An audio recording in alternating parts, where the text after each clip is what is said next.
Streaming on clickorlando.com, you're watching News 6 at 10. Now on News 6, take a look. It's a rare sight, rain on the radar. Why a somewhat wet Friday night should lead to a soggy Saturday.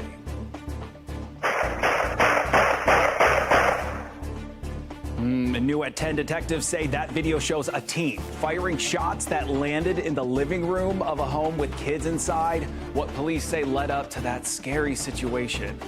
Also, a local city agrees to pay out $55,000 of taxpayer money to one of its own commissioners and its lawyer. The reason next. Why are you harassing me? This is a harassment. Well, police say they had a very good reason to stop that driver for DUI. The crash that happened moments earlier, right in front of their eyes. And rewriting plans to land astronauts on the moon. Why everything changes for NASA once the Artemis 2 astronauts make it around the moon and back. And we have now at 10 tonight, we have to start, of course, with weather. You may have seen a very rare sight as we look live at Daytona Beach. Rain sprinkles there. Now, good evening. I'm Troy Campbell. Now, this won't be a complete washout this weekend, but Saturday could start out a little soggy. So let's get right over to meteorologist David Nazario in for meteorologist Jonathan Kagas.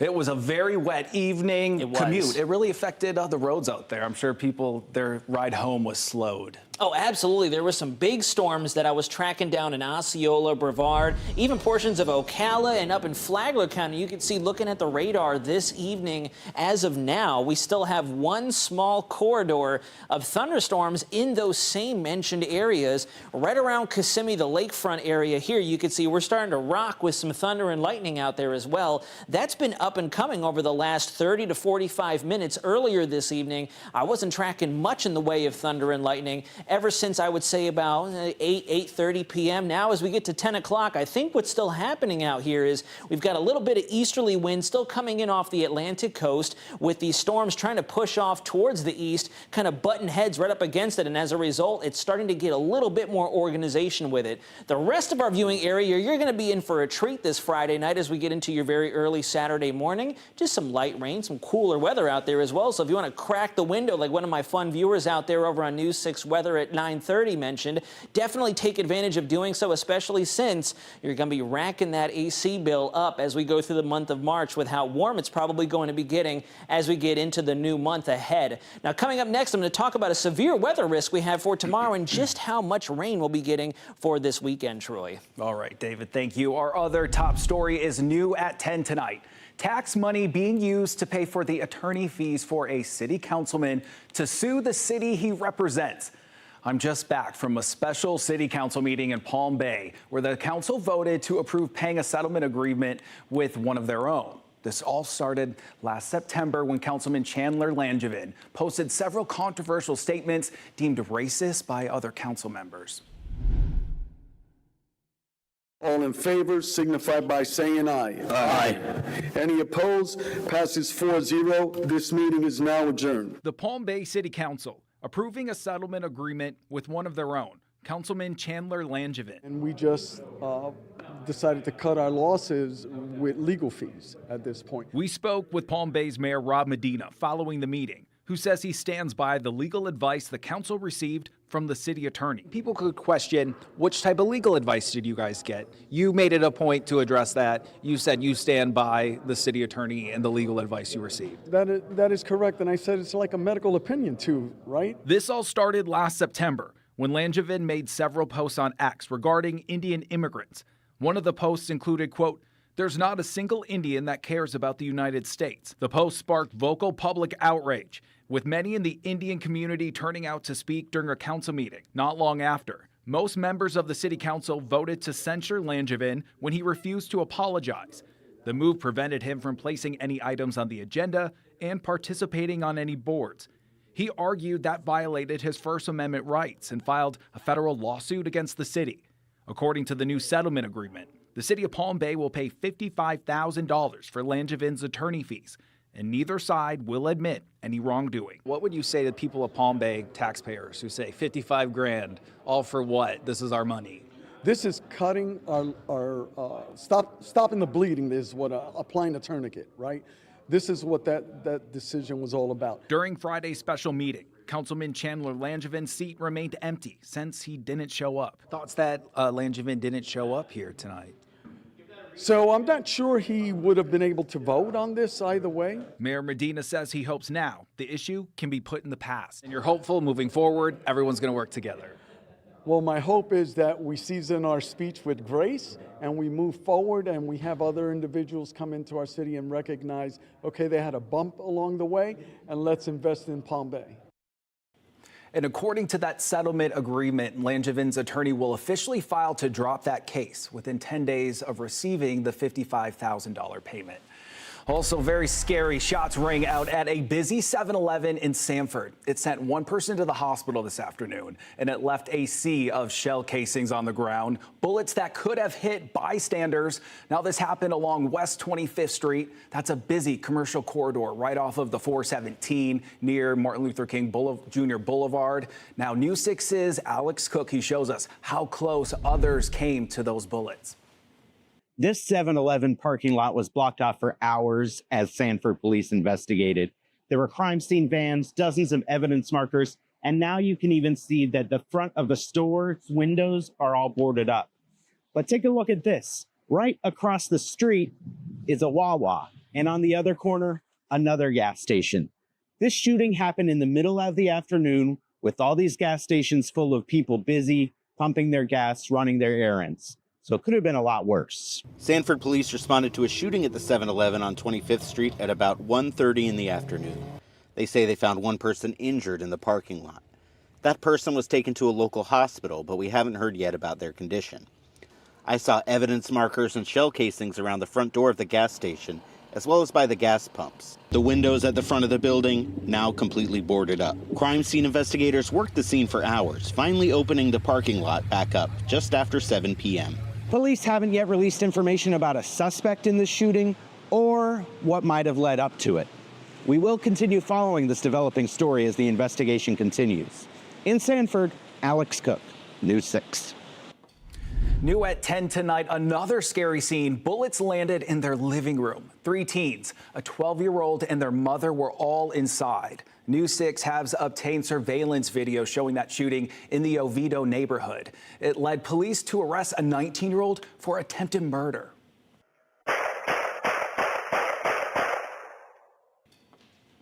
You heard it there. Officers were called to the home on Doctors Court Wednesday afternoon for a disturbance, but the suspect had left before they arrived. Investigators say he later returned, this time armed. They say surveillance video shows him running up and firing at a man who drove up on a bicycle. Police say the man's girlfriend and her kids were inside. The victim quickly ran inside to avoid being shot. Officers later arrested 19-year-old Davion Perry. He already has a record of violence. According to the arrest report, he told detectives, quote, "I made a mistake." Thankfully, no one inside the home was hit by any of those bullets. Davion Perry remains in the Seminole County Jail without bond. We're getting some new police body cam video into our newsroom of an incident that could have been much worse. Yeah, this happened back on January 19th. Driver, shut the vehicle off, roll the windows down, do it now!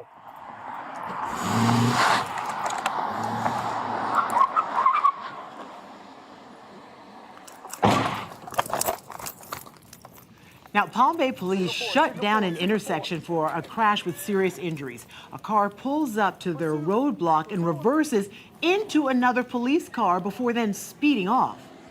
It crashed in the front yard of a home not even 3 minutes later. Officers pulled the driver, 25-year-old Anthony Nunnally, out of the car, and that's when he asks officers, "Hey, what's going on?" Why are you harassing me? This is harassment. I haven't done any. Are you that f***ed up that you don't even remember running over a cop? I didn't run over a And you cop. crashed into some parked house? Dumb, dude. Nunnally was charged with aggravated battery on a law enforcement officer, DUI, and more. He posted bond about a week later. A wild rescue in northern Florida was caught on camera. The Putnam County Sheriff's Office released this video of a Jacksonville man who went missing earlier this month. He was found stuck in quicksand at a sand plant. At this point, he's shoulder deep. Rescuers tried to use ropes to get him out, but that didn't work. They ended up slowly digging him out. He was taken to the hospital in critical condition after going several days without food or water, but he is expected to recover, and he's not going to face any charges about trespassing. The sheriff's office cited his mental health. This weekend is your last chance to strap into a classic coaster at Disney's Hollywood Studios. Yeah, when it reopens, you'll still take a super stretch limo, but instead of Aerosmith, the new version of Rock and Roller Coaster will feature the Muppets and their own rock band, Dr. Teeth and the Electric Mayhem. So if you want a jam to Walk This Way, Dude Looks Like a Lady, or Love and a Roller Coaster, you'll have until Hollywood Studios closes on Sunday. The new Muppet version of the indoor thrill ride opens sometime this summer. Meanwhile, Legoland's opening its own indoor coaster, the space-themed Galactic Coaster. Yeah, it lets guests design their own virtual coaster car with Legos, of course. What's so exciting is this is the only coaster launching in Florida in 2026. And as you go through the interactive queue, you meet Space Dipper, Biff Dipper. 3, 2, 1. He's our first ever robotic minifigure. He guides you through the ride. And then what's really exciting and unique, as a family, you can then build your own roller coaster. Galactic Coaster marks the first indoor coaster built at Legoland, Florida, which will mark its 15th birthday later this year. For a daily conversational look at breaking news and stories shaping up around Central Florida, join us for News 6 at 3. Matt and I are there live every weekday. We hope you'll join us on Monday. Was a so-called chaplain pretending to be Homeland Security to help illegals avoid deportation from fake badges, bogus ID cards, and shirts with the Department of Homeland Security logo. News 6 investigator Mike DeForest breaks down how this ties into a seminar held throughout Central Florida. Major changes to how NASA plans to return astronauts to the moon. I'm your Cape Canaveral community correspondent, James Sparvero. I'll tell you how the new administrator plans to reach the lunar surface now. You're watching News 6 at 10 live on a Friday night, covering Bay Hill, Cape Canaveral, and all of Central Florida. This portion of the news is sponsored by Central Florida Honda Dealers.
Now at News 6, pretending to be with Homeland Security to avoid deportation. Well, authorities have arrested a so-called chaplain who they say was selling counterfeit badges and shirts with the Department of Homeland Security logo.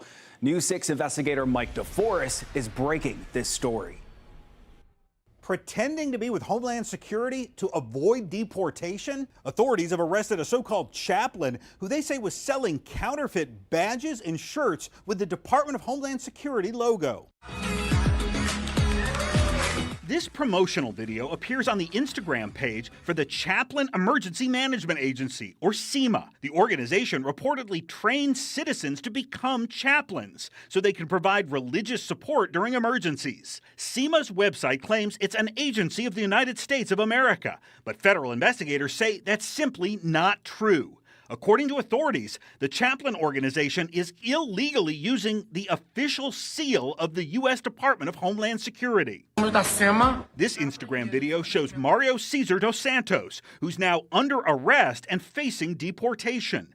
Federal prosecutors say dos Santos held chaplain training seminars like this one throughout Central Florida, predominantly for Brazilian immigrants and foreign nationals. After paying $400 to $450 for the chaplaincy certification, investigators say attendees were given these official-looking ID cards with DHS and FEMA logos. Attendees could also purchase gold badges, polo shirts, and bumper stickers with counterfeit seals. This Instagram video shows the merchandise table at an Orlando training seminar. Dos Santos allegedly told attendees the merch would give them immunity from immigration enforcement and keep them safe from deportation. A CEMA volunteer reportedly told an undercover investigator her CEMA badge helped her get through an airport security with no issues, and that having her CEMA shirt inside her suitcase made a difference when airport security scanned her luggage with an X-ray. Investigators say Dos Santos has previously lied about being a Harvard graduate with a medical degree. He's currently being held in federal custody. Dos Santos was in the United States on a visa, according to the feds, but that visa has expired. There's no indication any of his chaplain trainees will face criminal charges. Mike DeForest, News 6. Tonight, big news from Kennedy Space Center, a major makeover to the Artemis moon mission. NASA's new administrator says he's getting the program back on track. That's years behind schedules and billions of dollars over budget. While Artemis 2 will still make it to the moon and back, landing is no longer the goal of Artemis 3. Here's News 6 Space Coast correspondent James Sparvero. It should be incredibly obvious. You don't go from one uncrewed launch of Orion and SLS, wait 3 years, go around the moon, wait 3 years, and land on it. NASA's administrator said publicly at the Kennedy Space Center what so many people have been saying quietly for years. NASA's been working on these plans knowing this is not the right approach. There has to be a better way. And liftoff of Artemis 1. Artemis 1 in 2022 had leaks and lessons to learn from months before it launched. We have a hold. Artemis 2, more than 3 years later, has already missed 2 launch windows just this year because of similar leaks. The leak within the cavity came up pretty quick. Launching a rocket as important and as complex as SLS every 3 years is not a path to success. A component of that is when you are launching every 3 years, your skills atrophy. You lose muscle memory. So this is what will happen. Standardization. Isaacman said all future Artemis rockets will be the same instead of tailoring each spaceship. Rebuild the workforce. Isaacman mentioned fewer contractors and more civil servants, NASA workers. And the big one, more launches more often than 3 or 4 years per launch, like the trajectory we're currently on between Artemis 1 and Artemis 2, which is in the vehicle assembly building right now for repairs. That mission stays the same, as NASA still expects astronauts to fly around the moon as soon as this April now. Artemis 3, also with astronauts, will not land on the moon, but instead practice docking with the hardware needed to land and do this in low Earth orbit in 2027. And then Artemis 4 and 5 both land astronauts on the moon in 2028. We're going to endeavor to get our launches inside of a year, specifically down to potentially 10 months. It's challenging, it's ambitious, but with this course correction, we are on a more stable foundation, a more realistic path to the milestones we have ahead. In Brevard County, I'm your Cape Canaveral community correspondent, James Sparvero, News 6. And meteorologist Dave Nazario joins us again. Sticking to Brevard County, I was down there today earlier. Lots of rain. It definitely got wet. Yes, I actually had a couple viewers out there who've been following me for some time send in some pictures in their rain gauges. They got upwards of about 2 inches of rainfall from our first round of thunderstorms today, which is excellent news considering the drought conditions across the area now. Step out of the way, do the grand unveiling here. The rest of our viewing area has calmed down pretty good, and over the next couple of hours we're going to continue to see some of the light rain that's out there peter off as we begin to stabilize, and we'll actually welcome in some overnight fog. We already have a special weather statement in effect for our northern counties as that dense fog begins to build up. This is going to be the one troublemaker I'm still tracking out there, so if you're watching from Kissimmee near the Florida's Turnpike, the St. Cloud, the lakefront area stretching back into Polk County near Dundee, Lake Wales, everywhere in between, we still have this one line of powerful thunderstorms, and it's the northern area near Lake Toho, just southeast of Kissimmee, that's actually dropping some pretty good thunder and lightning. It's intensified over the last 10 to 15 minutes. Now, what's creating this setup? Let's talk you through the overall pattern because it's fairly interesting, and I think that's what we're going to have to do battle with as we go over the next 2 weeks together. So here's our water vapor.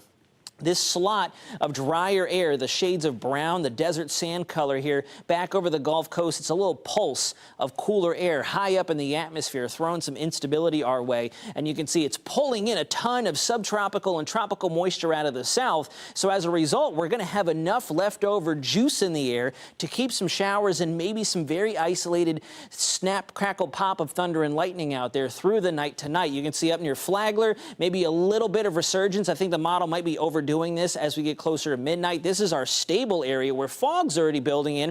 It's going to be down near Brevard, Orange, and Osceola, where through midnight until about 2 to 3 a.m. we may have some nocturnal lightning strikes out there. Then as we go overnight, you can see that consistent feed of moisture coming in off the coast, but all in all, right up until about sunrise tomorrow, we're going to stay clear.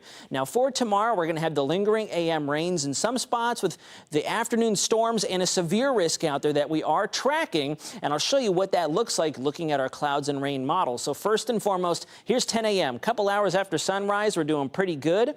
And then that's when down towards our Four Corners counties and right along the East Coast, as our sea breeze gets going between 2 to 4 p.m., we're going to see ignition of our thunderstorms. And the threat is primarily going to be in our southwestern viewing counties, Seminole, Orange, Osceola, back into portions of Polk, and then especially Brevard, lower Osceola, where you can see that green shading there. That's where that isolated risk of severe thunderstorms is going to be present. So now we'll close out with our 7-day forecast. You can see one beautiful sight here, 70% shot for rain for tomorrow. And then look at how we have rain chances all through the week ahead, as well as those spring temperatures dominating the local weather pattern. You're watching News 6 at 10. We'll be right back.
That's the sound of Bike Week here in Daytona Beach. I'm Stephanie Rodriguez reporting from the 85th annual event that has officially kicked off.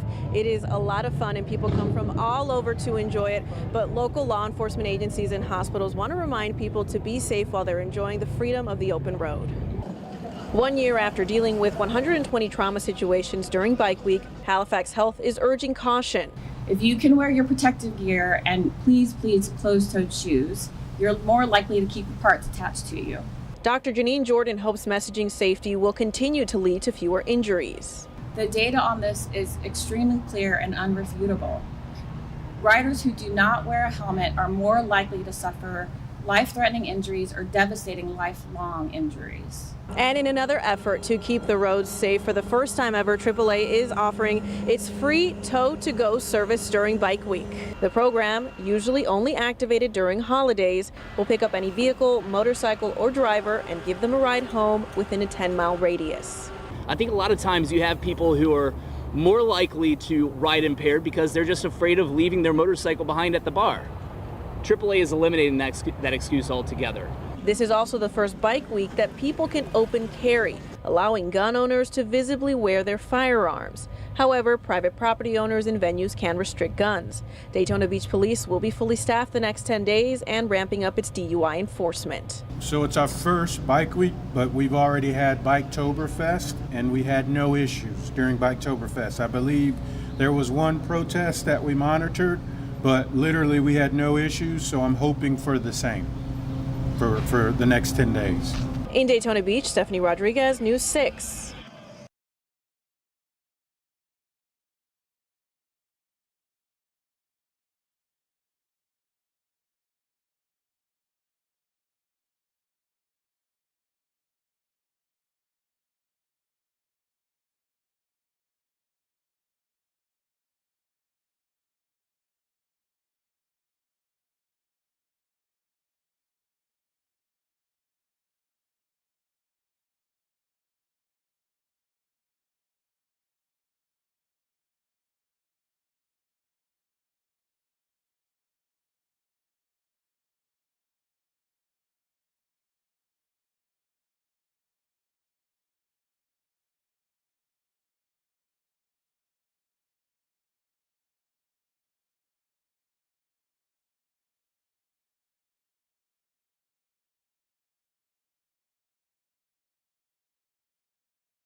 And that's it for us here at 10. You can find all of tonight's stories plus breaking news on News 6 Plus. It's free to download on your smart TV and streaming device. Good night.